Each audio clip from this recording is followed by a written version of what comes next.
welcome back to the Colour Cave. It's Jem here and welcome back to Dromenvanger. As you can see, I have already been colouring before you guys arrived. I was just having a little play on this right hand page for some of the things I want to do on the left hand page, which is obviously the page that we are working on. So I'm just going to kind of sort myself out a little bit here and we'll get zoomed in a little bit and I'll show you what I have been doing. The things that I have been doing over here, we are with our Arteza pencils, and that's the full set, which is now 120. And I was just colouring my little Gnome hats here. And while I was doing that, I decided to use a darker colour for this little guy in here because he's tucked in away at the back. And I decided I really like that colour, which is the wine red. I kind of wanted to incorporate that into the gnomes across the pages. So I started on their shoes and I've been using it here and it's worked out quite well. So I want to do a little bit of that today, and I also want to tackle the skin on these ones as well. Again, I was kind of having a play about with some pencils here, so I will show you those combinations as well. It's nothing complicated, it's literally two pencils. And after that I want to head on to our little birdie friend here, so we'll see how we get on, see how we're doing for time, and we can take it from there. If I just show you this first off, down in this corner here, so our little friend in at the back here with his hat, you can see he's kind of in behind this toadstool, and I just used the colours that I'd been using for the hats originally, which was the rose red and also this magenta pencil, which is getting dangerously short, and I don't know if I've got another one of these or not. Why are you not auto-focusing? Come on. There we go.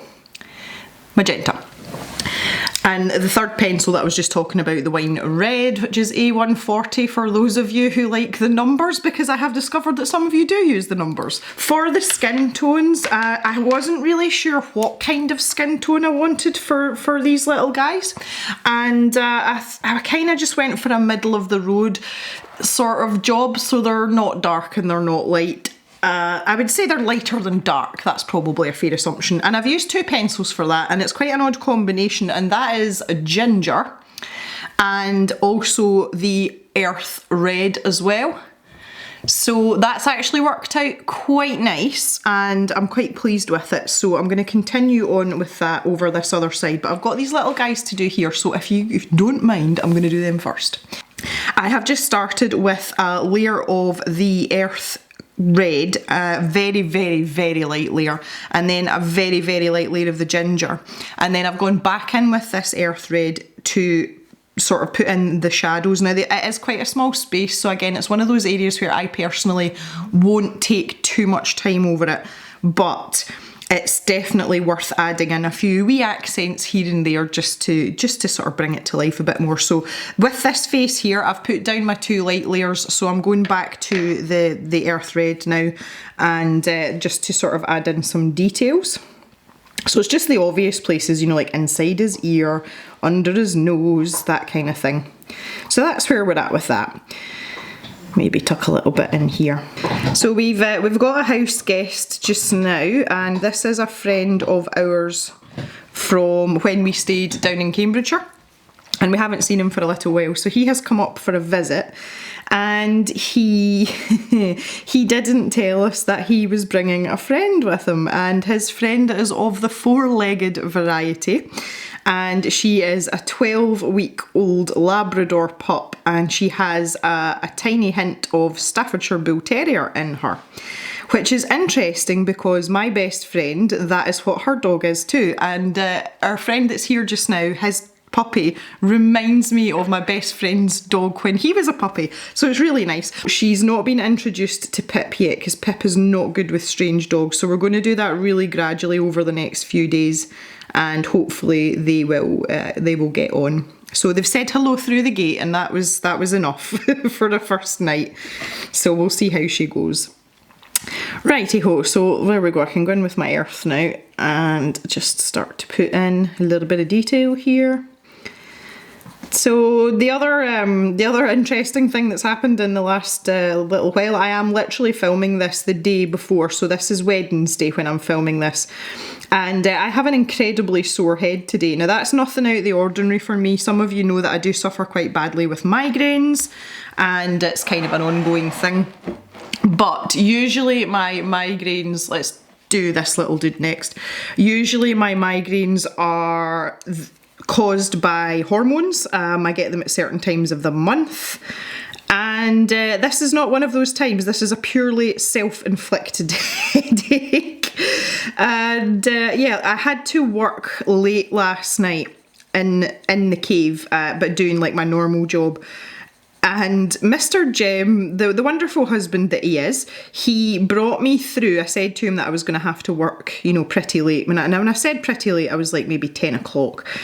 And I said to him, you know, just to go and do his own thing with our friend that's here, and I would just work away. So he brought me through a glass and a very nice bottle of red wine. Now, out of the two of us, Mr. Jem is the red wine drinker. The very odd occasion he does drink. I'll share a bottle of wine with him. I'm quite happy to do that, but I'm not much of a red wine drinker. But he said to me, he says, this wine is really nice, and it was a Malbec, and if I am drinking red wine, I do like a good Malbec. So I wasn't going to say no. So he sat this glass down, and I tasted it, and I said, oh, that's quite nice. So the next thing I know, the bottle is sitting beside the glass. And I'm working away, like, oh, I've got to get this done, I've got to get this done. And before I knew where I was, I'd finished my work. I was so tired. I was like, my eyes were literally closing. I was like nodding off at the desk.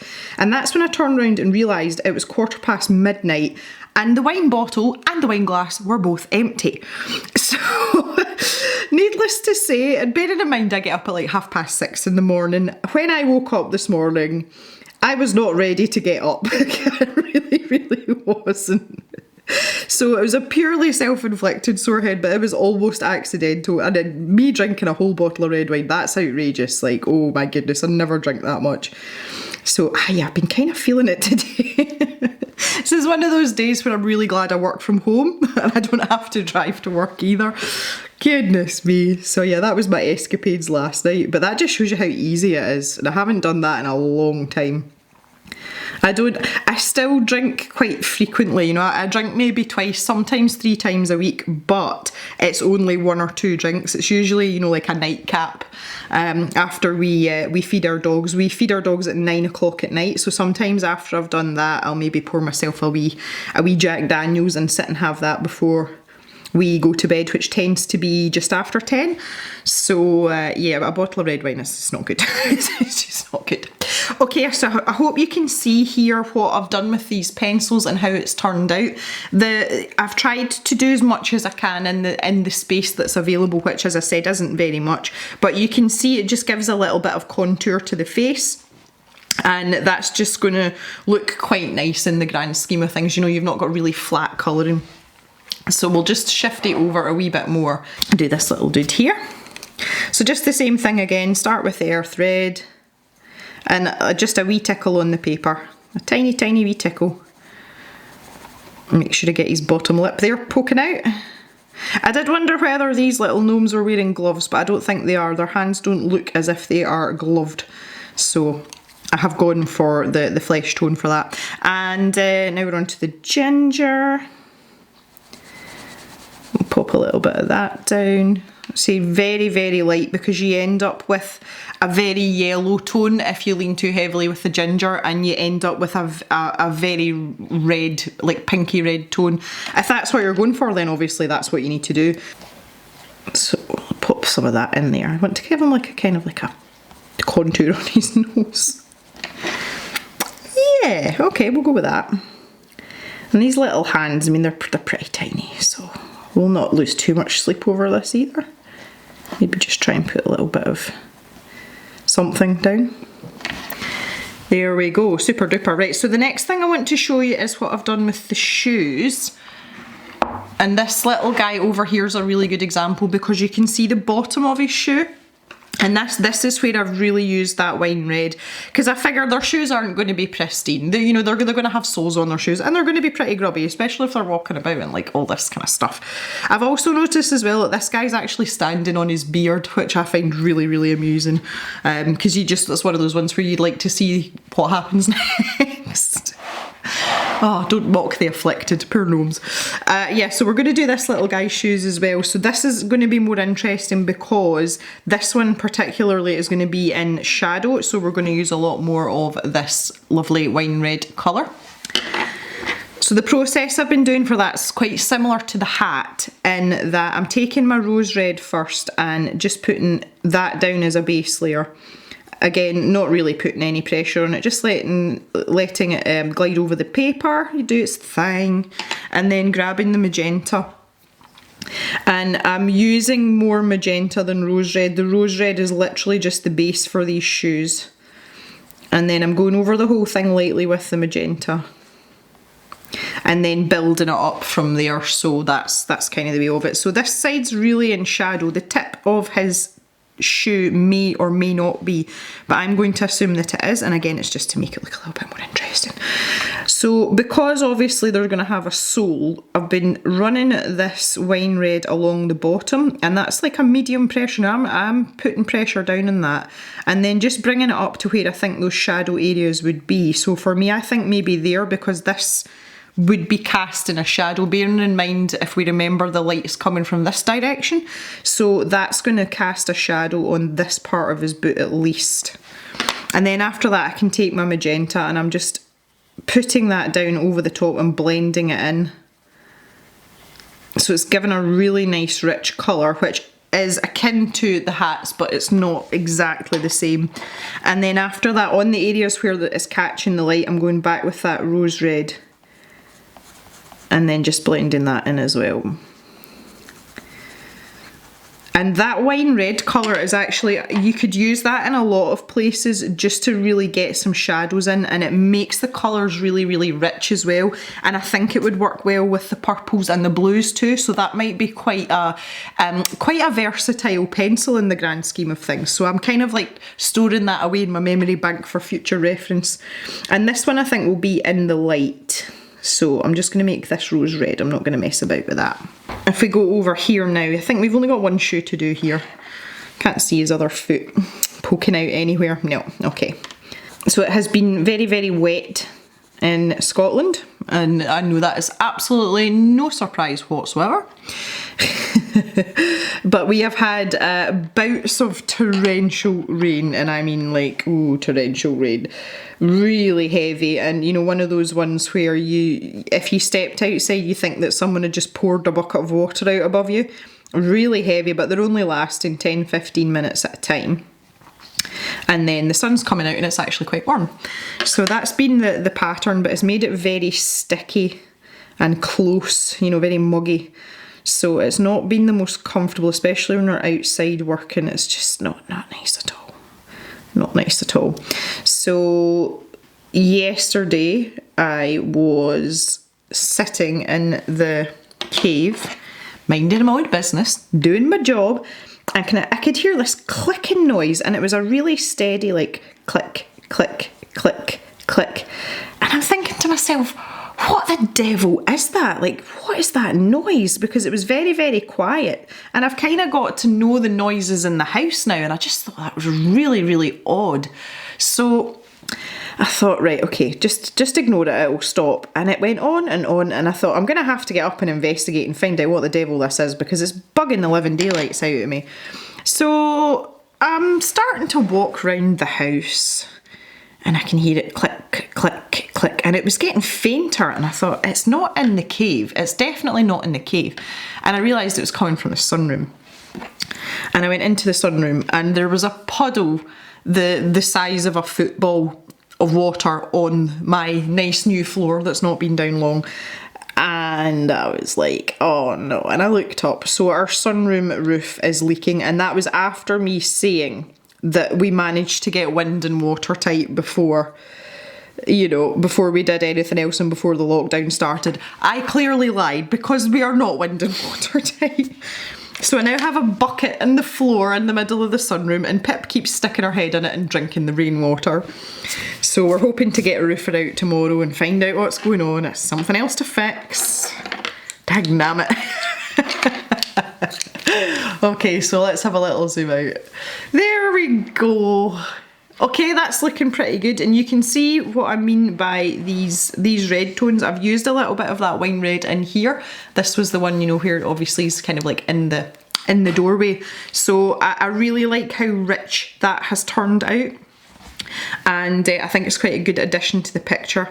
So now I'm going to go down to this this birdie in the corner, the birdie.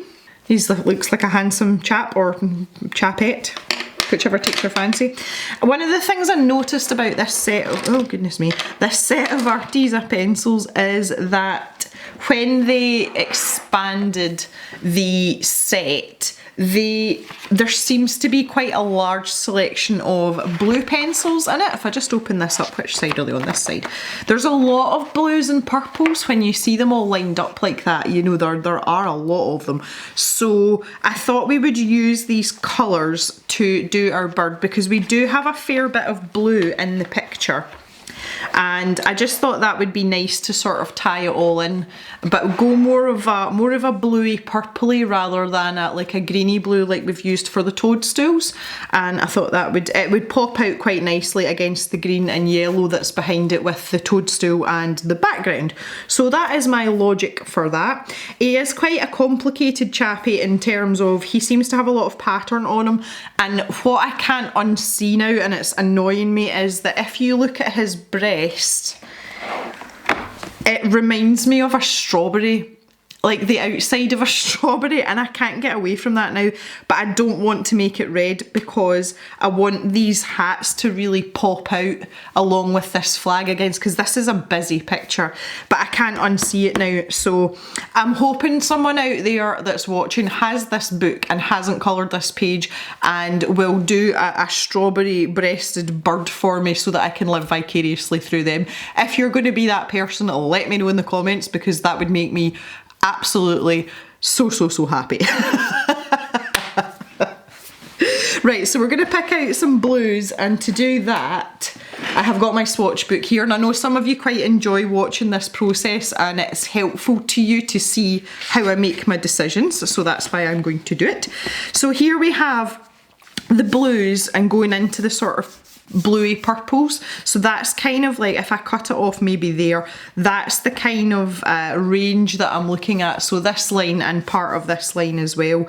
I might sneak down to some Prussian blue because I do love me a good Prussian blue, but that's the kind of range of colours I'm looking at. So I want to take a little look here, and I need to decide what sort of look I'm going for. I don't know if that makes sense or not. Because one thing that I always find quite appealing is seeing a gradient on a bird, you know, so starting with light colours and then just making them all flow down to like a really dark tail feather. I don't know why I like it, but I just do. But I think that's a bit too straightforward. So my thoughts were, whatever colour I'm going to do the breast and the, like, you know, the underside of the body, I would do up here as well and have them kind of matching, and then the rest of it's pretty patterned, so we could go between something and something. I don't know what those somethings are yet. So as a starting point, I want to take this Mykonos blue because it's a pretty colour and that is the only reason. And I think I want to go down into the indigo as well. So I'm going to try them out on a wee scrap of paper first before I commit myself, because I am literally just brain farting this out as we go along, and sometimes the brain farts are good things and sometimes they are most definitely not. So, oh, there's Prussian blue. I'll just take that out while I'm here and put it to the side. Oh, goodness me. I want to thank you all for your comments on the ube situation as well. Once again, you have taught me something which is amazing. And ube is a purple yam, apparently. We don't have yams in Scotland, let alone purple yams. I don't even know what colour a normal yam is. But now I know what it is and I know how to pronounce it. So thank you for your input. That was much appreciated. I do like to learn things. That makes me very happy indeed. Okay, so we've got the Mykonos blue and the indigo pencil,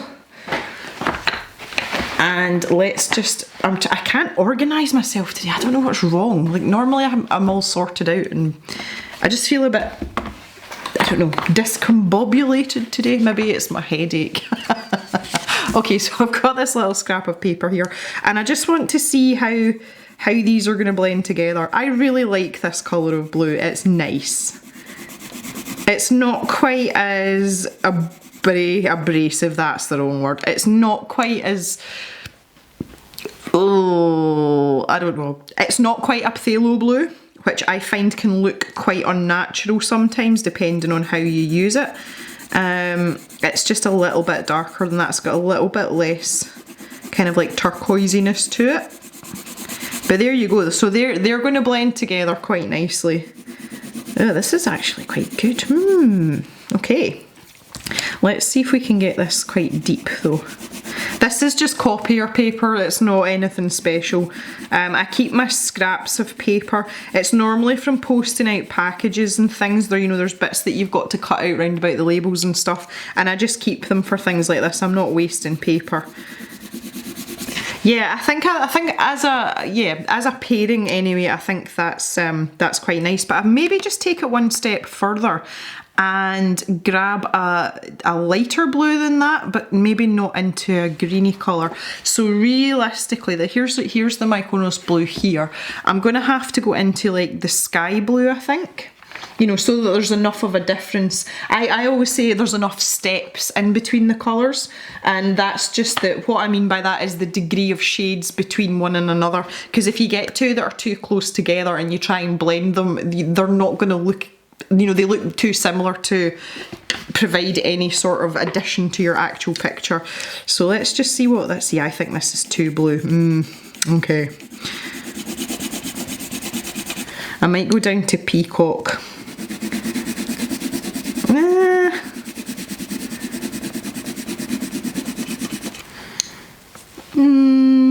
Yeah, it's kind of like, when I'm doing things like this, it's actually really good for me. See if I look up at the monitor, which is up where the camera is, up here.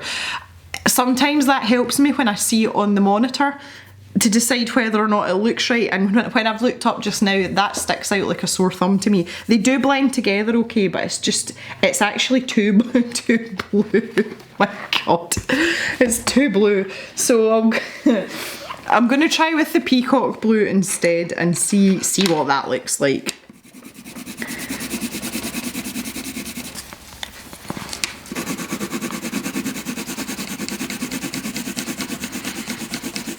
It's not much better. It's a bit better. It's just it's that little bit deeper, and I think that makes it a better choice. Yeah, there's like too many degrees of separation here. If you had a really large area to blend in, you could use this and it would look lovely, because you would have this, you know, you'd have quite a big transition stage in the middle and it would look nice. But I think just for the size of the spaces that we're working in, I think this would be, yeah, that's much better. I'm much happier with that. Okay, sorry Sky Blue, you are no longer in the gang. Down here, and I'm gonna have to sharpen these properly as well. I see when I'm filming these, there is like little bits that I edit out, but they're few and far between in these videos. But I don't know what it is, I always have the compulsion to tell you that I'm sharpening a pencil and then I edit it out, so you're probably not gonna see this anyway. And I can't find my sharpener. Kinda need quite pointy points for this, because there are quite a lot of tight corners, although the actual part we're going to colour itself is a reasonable size. Yeah. Right, here we go. Ta-da! All better? Okay, so I think I'm going to use these blues on the parts I was talking about there, so on this cheek area and also down here, and we can get a really nice gradient from light up here down these legs. And he's got these little kind of tufty bits at the back which are super cute. So let's start with that and see how it goes. Just starting with the lightest colour, so this is just like the basic blending technique. Start with your lightest colour. I am going to do what I always do though, and I'm going to put an entire layer down on here. And I'm kind of thinking that I might want the palest area to be here, and did you all see that? I just touched the paper by accident.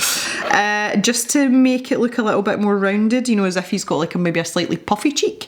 So I'll take my mid-tone and I'll start kind of dancing my way around here and see what it looks like. Yeah, that might work. Okay, we'll go with that. We'll try.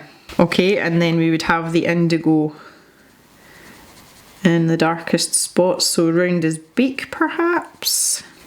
So in the ongoing saga of the house that is falling down, thank you for all your compliments about the view out the sunroom window as well over on Instagram. I had posted a little bit there on the acrylic painting that I've decided to do on canvas and being a brave girl, and more people commented on the view than they did on the painting, which is fine. That's absolutely okay.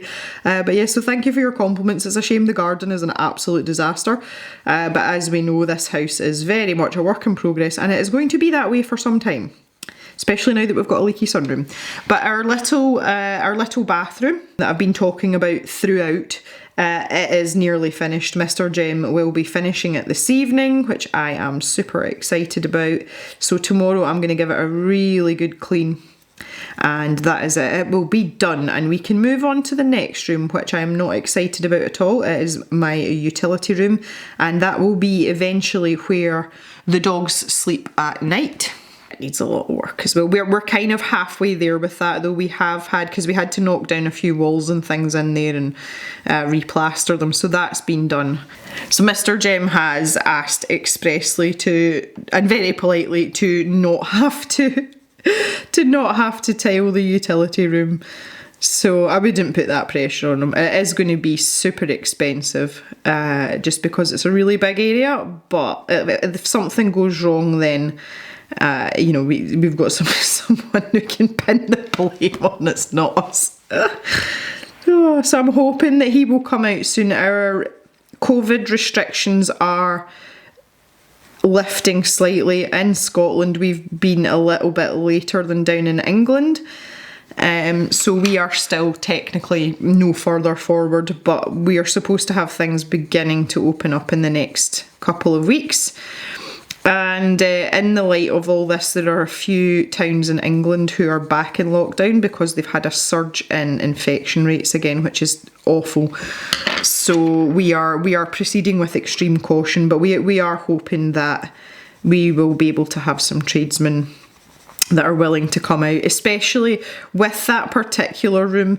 It's kind of like on the end of the house, and we have lots of other doors we can use to go in and out, so we can literally just like cordon that off, and it means that the workmen would be able to go in and out of the house without coming into contact with anybody or anyone else having to use that entryway.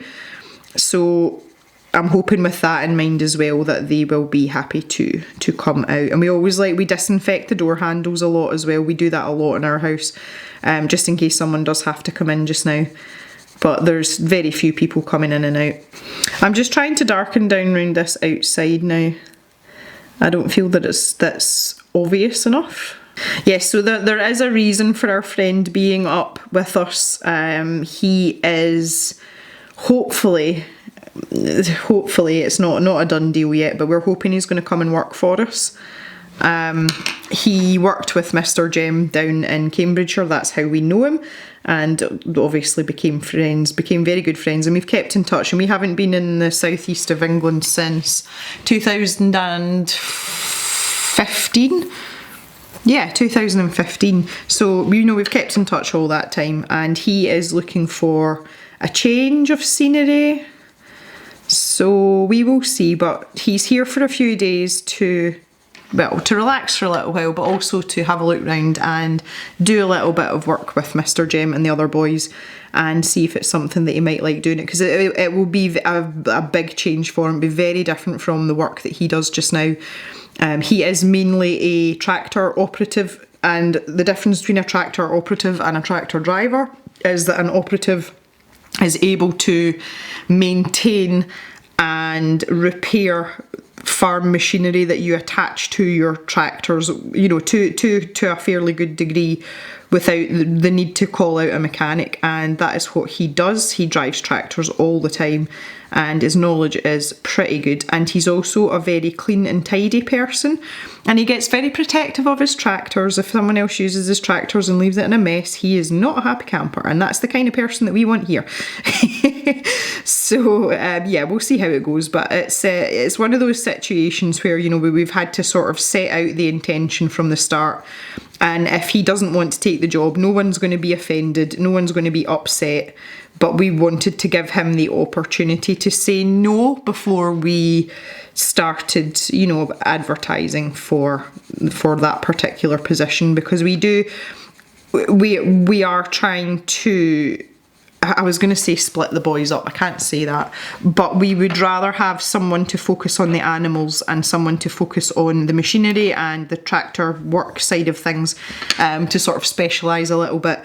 But they do have to have crossover skills to a degree, just for days off and things like that. But I mean, Mr. Jem and I are usually around, so it wouldn't, you know, it's not going to be too bad, but it'd just be nice to have someone that's adept in that department, because the boys we have working for us are, you know, they're great, but they're very inexperienced when it comes to farm machinery and that kind of thing. They're more experienced working with animals, so we've got a kind of hole in the team there, and that's kind of what we're trying to fill up. So there you go, that's a little lesson on our farming situation. But yeah, Jem saved the day earlier on today. We are calving just now. It's a really bizarre time of year to be calving, but needless to say, we're calving and we're doing okay with it. There was a wee calf who was very, very unwell this morning, and I've been keeping an eye on him, and he hadn't moved for a couple of hours. I was getting rather concerned, so I went and got the boys, because I was supposed to be working my own job, but you know, I try and keep my eyes open for things like that. And I've caught him just in the nick of time. He's still alive. We don't know what's wrong with him, but he's very poorly. So he's now in a little straw pen inside under a heat lamp, and he's had some painkillers and some anti-inflammatories, and that's kind of like standard procedure. If you can't see instantly what is wrong with with an animal, your best, it's kind of like giving kids Calpol, and I'm sure that's completely politically incorrect now, and I might get a bit of backlash for that, but when I was young, if your child was under the weather, you just gave them Calpol anyway, because it's not going to do them that much harm, and it's, you know, it's probably going to help if they're feeling a little bit, you know, under the weather.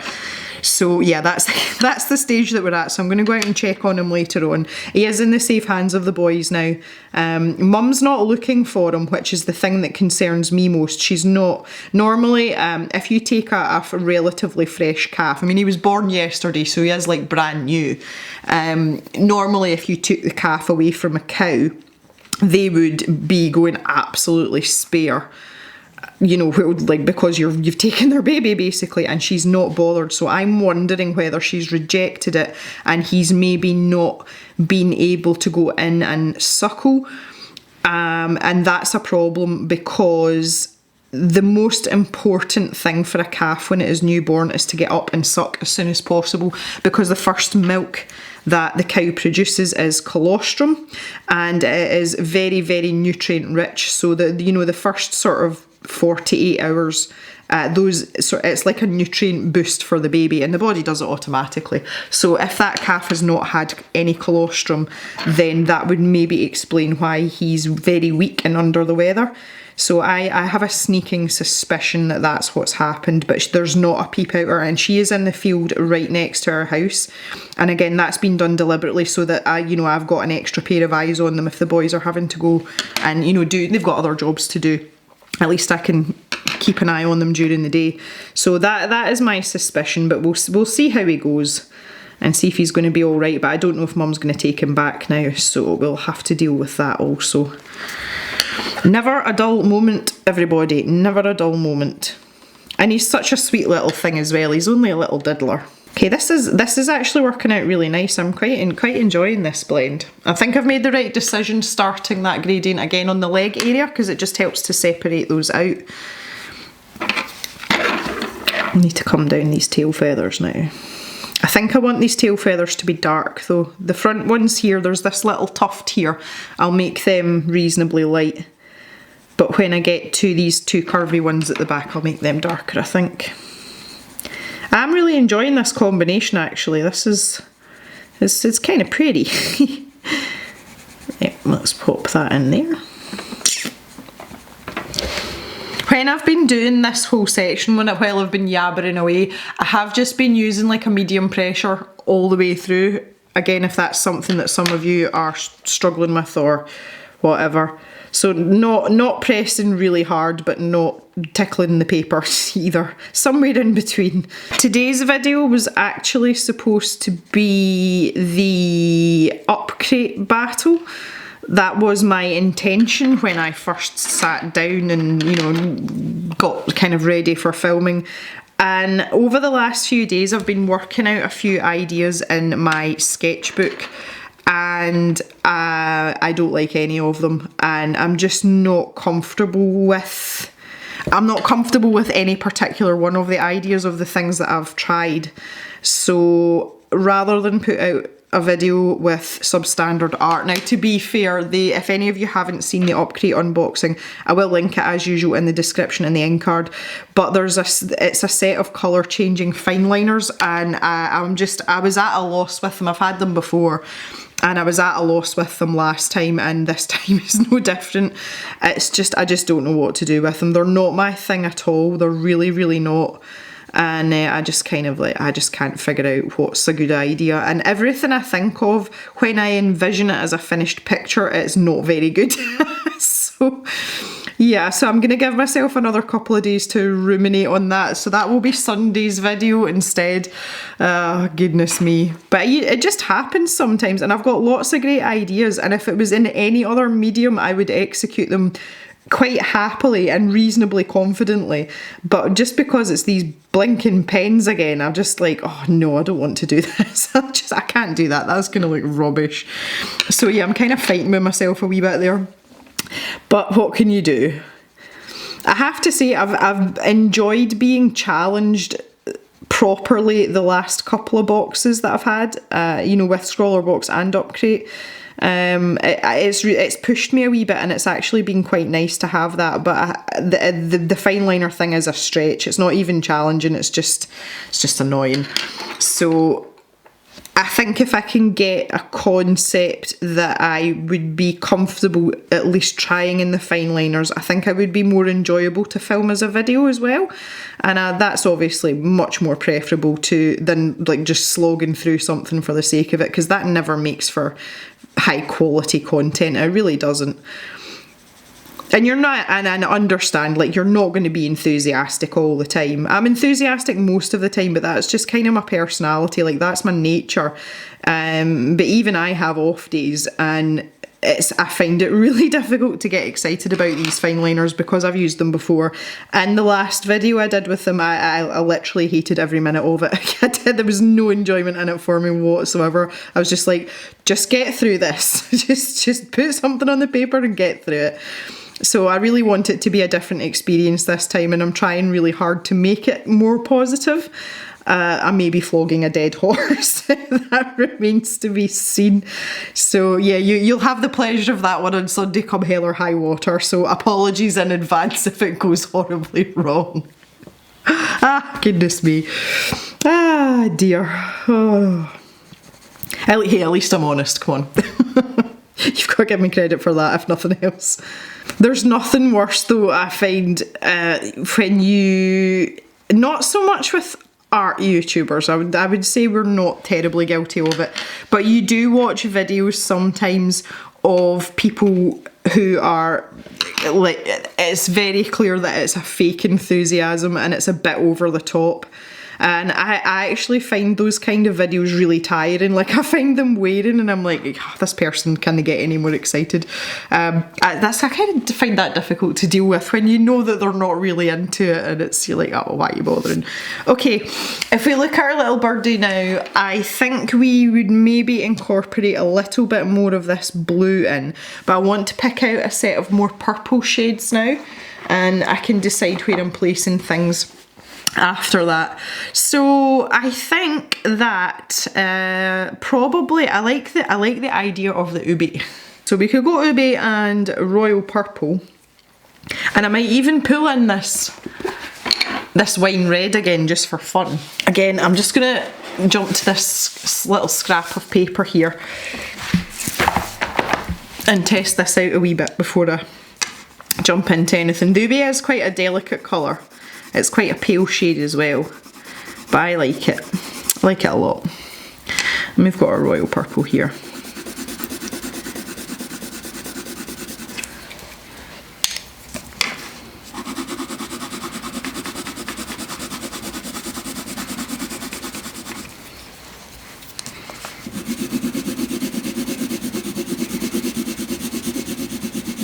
Yeah. Yeah. Yeah, I kind of like that. Okay. I just want to see what happens when I put this wine red over the top. It might be a no-go.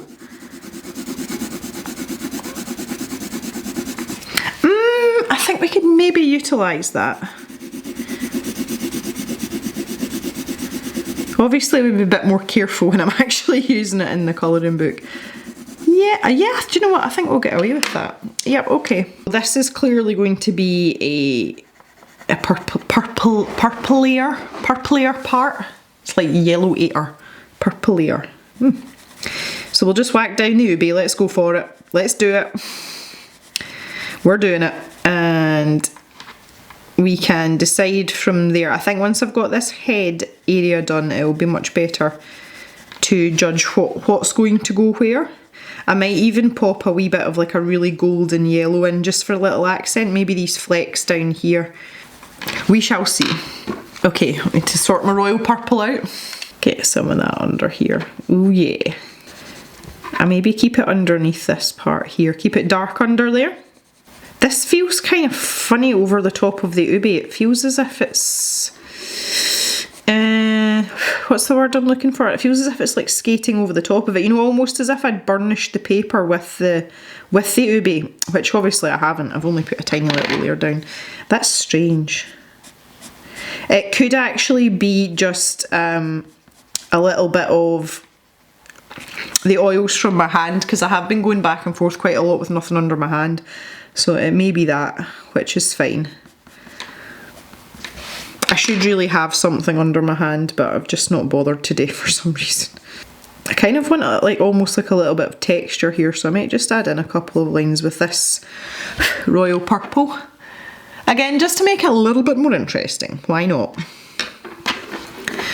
Now, I'm going to take the wine red, and I just want to pop a little bit of this in here. And I'm not really trying to change the colour, if I'm honest. I'm just trying to add a bit of a, that's the wrong one, Jem, come on. A bit of a deeper shade to it. And it's kind of doing its job. So yeah. I kind of like that. Okay, we're good.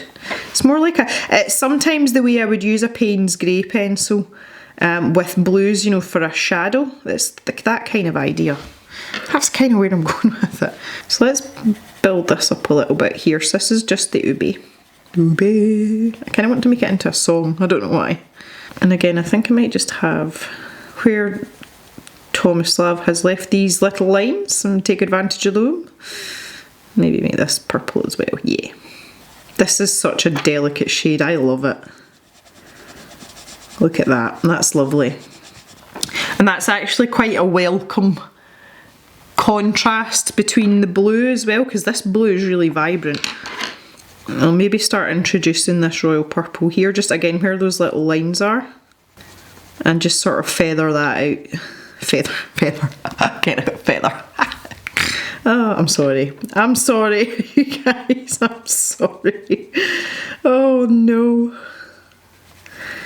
Okay, the jokes are bad today. Leave me alone. Sore head. Oh jeez. I can't even, do you know the best thing about it is, just going back to the headache and the wine, I wasn't drunk. I was just tired. I wouldn't have minded having a sore head this morning if I was actually drunk last night. You know, that might have made it a bit more worthwhile, but I wasn't even drunk. Which is also good, because you don't want to be drunk and working. That's never a good idea. But yeah, oh dear. It was just all of a sudden though, when I finished I thought, God, I'm really tired. So like, no wonder I'm blinking tired. Jeez, oh. Things could have been a lot worse. I'm going to colour in his eye. Again, this is just, it's just a thing that I have. I hate seeing these sort of vacant white stairs. That just annoys me. Makes them look soulless. There we go, like instantly better. Instantly better. Now for these little rings around his eyes, I was talking about like maybe using a golden colour, and that's, I feel as if I'm going to bring that in now up here at the top of his head. Ugh, right, this watch book again. It's getting used a lot today. I really like Tuscan Sun. That's one of my favourite yellowy shades. So I think I might go with Tuscan Sun and maybe introduce a little bit of, let's go vermilion. I'm going to go vermilion. Yeah, that goes quite nicely. This is okay. We haven't used vermilion because we've got our Arteza flat edge pencil, our sharpened but not sharpened pencil. Just get rid of that. There we go. That's better. That's much better. Much better. Keep that nice and sharp so that I can get a degree of precision here, which is what we want. Precision is the key. I'm just going to blend out the bottom part of the beak because that's going to be darker anyway. And then we can work this and make that really rich. For around his eyes, I think this inner ring I'm going to make yellow. Now again, tiny space, not doing anything fancy, just flat colour. And then the outer ring, I think I want to use one of the blues, and that should stand out quite nicely. I'm beginning to think that this little birdie's a lady. I don't think it's a boy, I think it's a girl. I don't know what her name is yet, it'll come to me. I will have a name at the end of this video. But I definitely, yeah, I think she's a girl. I do think she's a girl. She's kind of starting to look like a Felicity. I think I like Felicity. She's quite a good looking little lady, isn't she? Okay, moving on. I'm gonna do God. Yeah, just while I'm here, I'm going to do her legs as well because I think it would be nice to keep them the same colour too. So we'll just stick with these pencils. And I'll use kind of roughly the same technique as I did with the beak, I think. Hey there, Ryan's. Oh dear, dear, dear. Come on, Jem. This is turning into silly hour, isn't it?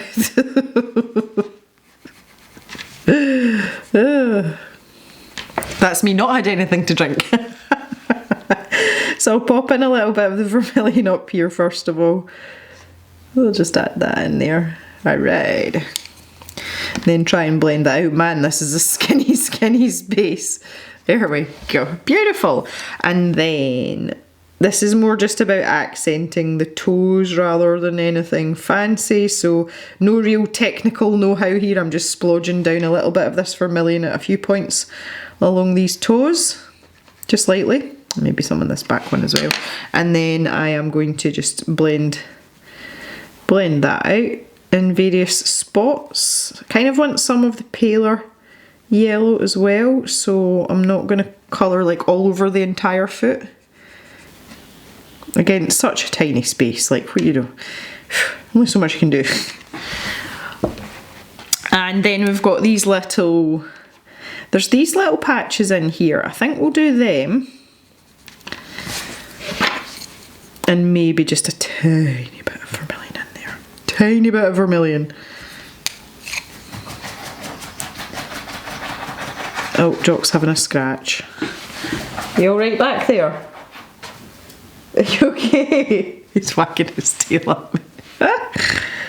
Oh, big sigh as well, goodness me. It's a hard life being a jock. I've got these wee strawberry pips.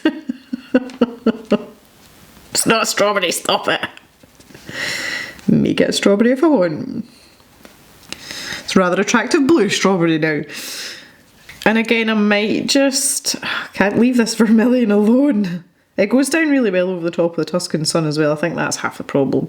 Well, not the problem, but you know what I mean. It's part of the reason. And then maybe just a little spot on these ones. Yeah, that looks kind of cute too. Okay, So I'm just going to use the two lightest blues now. Now that this is, you know, I'm starting to sort of build this picture up here in my head of what colours are going where. I mean, not the actual picture. Let's grab the two lighter blues that we're using, and I'm going to lean heavily, not literally, I mean figuratively, on this peacock blue. So I'm going to favour the paler blue more than the mid-tone blue for this. Again, I'm thinking that these little sections here might have to be yellow and orange, or vermilion and Tuscan sun. And maybe the darker shade would be down the bottom. Why not? Just trying to plan it out as I go. Plan it out as I go. Yeah, okay, good. Because that makes a lot of sense as well. Ooh. Then I can start bringing this up. Up we go. Round to the shoulder area. And I'm going to press quite hard along this side. Again, I am still trying to bear in mind that there is a light source. So I don't want to annihilate that completely. Remind myself that it's there. Maybe bring that out a little bit. Yeah, why not? And I'm going to grab this Tuscan sun. That's just straight flat colour, no issues there whatsoever. And then I'll take the mid-tone blue and the darker blue, which was the indigo, that's right. And we'll use this across this section here. And I am going to make this quite dark, particularly on this side here. That is deep. And the same in here as well, really dark in there too. I'll just leave these wee paler tips there as well, that might be a nice wee touch, and that helps to split up the two separate parts of the bird. And then I'm going to come in with the wine red, which is the star of the show today. Unexpected star of the show. I'm going to do the same in here. Do-do-do-do. There we go. Alright. Okie dokie guys, I'm kind of out of time for today, which is a shame because I was really enjoying that there. But if I just zoom that back out now, you can see that our little birdie friend's going to be standing out quite nicely against this background, which is going to look absolutely lovely. I am thoroughly enjoying this colouring page, I really, really am. I wish I had a little bit more time to spend on it because I still have my homework to do over here and get my flowers all caught up. I might try and squeeze that in later on this evening without the aid of a glass of red wine, just in case you're wondering. If I've got time later on, I may do that instead of having a nightcap. How's that? That's a good idea. Anyway, thanks for coming to hang out, guys. This has been really good fun, and I really appreciate your support as always. I'll see you on Sunday, hopefully, fingers crossed, with an upgrade battle for you. Failing that, if it's another type of video, you know I've given up. Okay, thanks guys, bye for now.